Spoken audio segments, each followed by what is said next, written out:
അണ്ടിപ്പരിപ്പ് റോസ്റ്റ് എടുക്കുവാണ്. പുഴുങ്ങിയ പഴം ചെറുതായി മുറിച്ചത് ഒന്ന് നെയ്യിൽ ഒന്ന് ചെറുതായിട്ടൊന്ന് വഴറ്റിയെടുക്കുവാണ്.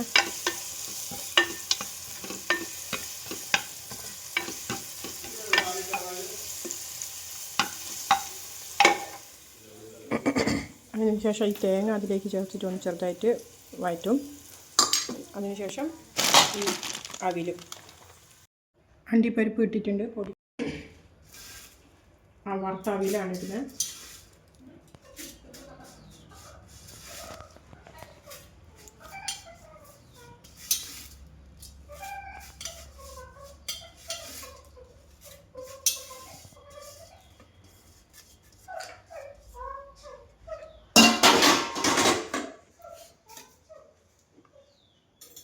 അതിലേക്ക് ഞാൻ ബ്രൗൺ ഷുഗർ ഉപയോഗിച്ചെന്നുള്ളൂ. നമുക്ക് ഏത് ഷുഗർ വേണമെങ്കിൽ ഉപയോഗിക്കാം. ഒരു 2 ടീസ്പൂൺ, 2 സ്പൂൺ, വലിയ സ്പൂൺ.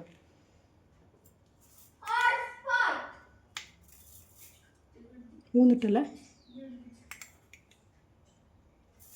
4 സ്പൂൺ ഇട്ടിട്ടുണ്ട്.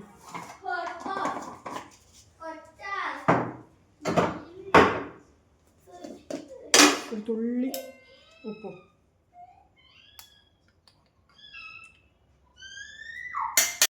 ഞാനിതിലേക്ക് 1/2 ഗ്ലാസ് പാലും 1/2 ഗ്ലാസ് വെള്ളവും ചേർത്ത മിക്സ്, 1 ഗ്ലാസ് ഫുള്ള്. ഈ അര പാലും 1/2 വെള്ളവുമാണ്. അത് ഒഴിച്ചു കൊടുക്കുവാണ്.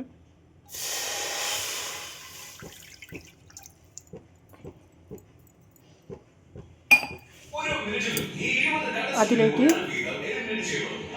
2 ടീസ്പൂൺ ബ്രൗൺ ഷുഗർ,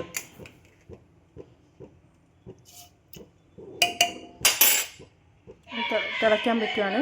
ഇനി തണിഞ്ഞ് കഴിയുമ്പോൾ ഞാൻ കുറച്ച് ഏലക്കാപ്പൊടി ഇടാം. എനിക്കത് ഏലക്കാപ്പൊടി എൻ്റെ അടുത്ത് ഇല്ലാത്തതുകൊണ്ട് ഞാൻ വാനില എസൻസാണ് ഇടുന്നത്. ഒരു തുള്ളി വെച്ച പാലിലേക്ക് ആ പാലും പഞ്ചസാര കുറച്ചും കൂടി ഞാൻ ആഡ് ചെയ്തിട്ടുണ്ട്. മധുരം ഒട്ടും ഉണ്ടായിരുന്നില്ല 2 ടീസ്പൂൺ ഇട്ടപ്പോൾ.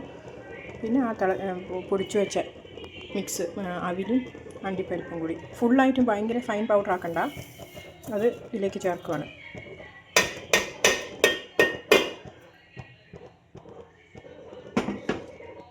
അങ്ങനെ എല്ലാം പിന്നെ പഴം, തേങ്ങ, അണ്ടിപ്പരിപ്പ് എല്ലാം മിക്സാക്കി കുറച്ച് നെയ്യും കൂടി ഞാനിതിലേക്ക് ചേർക്കും. അങ്ങനെ എൻ്റെ പലഹാരം റെഡിയായി. മധുരം ഞാൻ കുറച്ചും കൂടി കൂട്ടിയിരുന്നു കേട്ടോ, എല്ലാം കാണിക്കാൻ പറ്റിയില്ല എനിക്ക്. പിന്നെ ഓയിൽ പേപ്പർ വെച്ച് ഒരു കേക്ക് ടീൻ ഉണ്ടായിരുന്നു, അതിലേക്ക് ഓയിൽ പേപ്പർ വെച്ച് അതങ്ങ് മിക്സാക്കിയിട്ട് പിന്നെ ഇത് സ്പൂൺ കൊണ്ട് അമർത്തി വെച്ചു. തണുക്കാൻ വെച്ചു.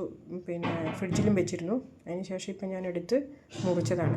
നമുക്ക് കട്ട് ചെയ്തിട്ട് ഉപയോഗിക്കാം.